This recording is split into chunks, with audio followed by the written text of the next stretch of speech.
السلام علیکم ورحمۃ اللہ وبرکاتہ۔ نحمدہ و نصلی علی رسولہ الکریم۔ 6 لمحے ہم نے پڑھ لیے تھے جمال القرآن میں۔ 7ویں لمحے کے ساتھ ہم حاضر ہوئے ہیں۔ 7واں لمحہ ہے لام کے قواعد کے بارے میں۔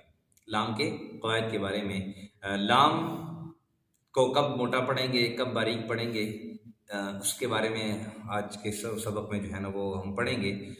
تو یہ بھی صفات عارضہ میں سے ہے، صفات عارضہ میں سے ہے۔ ظاہر ہے ہر حال میں لام کو نہ موٹا پڑھتے ہیں، نہ ہر حال میں لام کو باریک پڑھتے ہیں۔ تو صفات عارضہ میں کہ لفظ لام کو کب موٹا پڑھیں گے، کب اس کو باریک پڑھیں گے، تفخیم اس کے اندر کب ہوگی، ترقیق کب ہوگی، اس کے بارے میں بات ہوگی۔ تو لفظ اللہ کے لام سے ماقبل، لفظ اللہ اور اللہم کے لام سے ماقبل اگر زبر یا پیش ہو، لفظ اللہ اللہم کے لام سے پہلے اگر زبر یا پیش ہو تو اس لام کو ہم موٹا پڑھیں گے، اس لام کو ہم موٹا پڑھیں گے۔ اور اگر زیر ہو، لفظ اللہ یا اللہم کے لام سے پہلے زیر ہو تو ہم اس کو باریک پڑھیں گے۔ اور اگر لفظ اللہ اور اللہم میں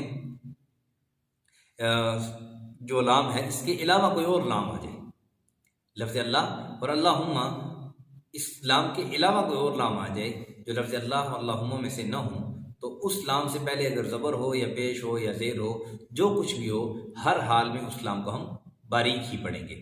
گویا آسانی سے سمجھنے کی بات یہ ہے کہ لفظ اللہ یا اللہم کو موٹا پڑھنے والا معاملہ جو ہے وہ صرف لفظ اللہ اور اللہم کے معاملے میں ہے کہ اس لام کو موٹا پڑھنا ہے ہم نے، تب موٹا پڑھنا ہے جب لفظ اللہ اللہم سے پہلے زبر یا پیش ہو، اور اگر لفظ اللہ یا اللہم سے پہلے زیر ہو تو ہم اس کو باریک پڑھیں گے۔ اور اس کے علاوہ جتنے بھی لام ہیں ہر حال میں ان لاموں کو ہم باریک ہی پڑھیں گے۔ آسانی سے سمجھنے کی بات یہ ہوتی ہے۔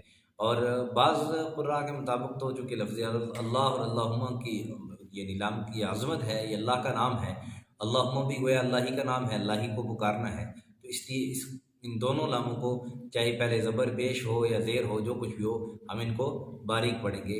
لیکن تحقیقی بات یہی ہے، قاعدے کی موافق بات یہی ہے کہ لفظ اللہ اور اللہم سے پہلے اگر زیر ہو تو اس کو باریک پڑھیں گے، اور اللہم یا اللہ سے پہلے لفظ اللہم یا اللہ سے پہلے اگر زبر یا پیش ہو تو اس کو ہم موٹا پڑھیں گے۔ اس کے علاوہ جتنے بھی لام ہیں چاہے ان پر زبر ہو، پیش ہو، جو کچھ مرضی ہو، اس کو ہم ہر حال میں باریک پڑھیں گے۔ 7ویں لمحے میں صرف لام کے قواعد تھے جو عرض کر دیے۔ انشاءاللہ اگلے سبق کے ساتھ انشاءاللہ پھر آپ سے ملاقات ہوگی۔ صحیح سبق سیکھیں، صحیح سمجھیں، اس کو دوسروں تک بھی پہنچائیں۔ اللہ ہمیں سمجھ عمل کی توفیق نصیب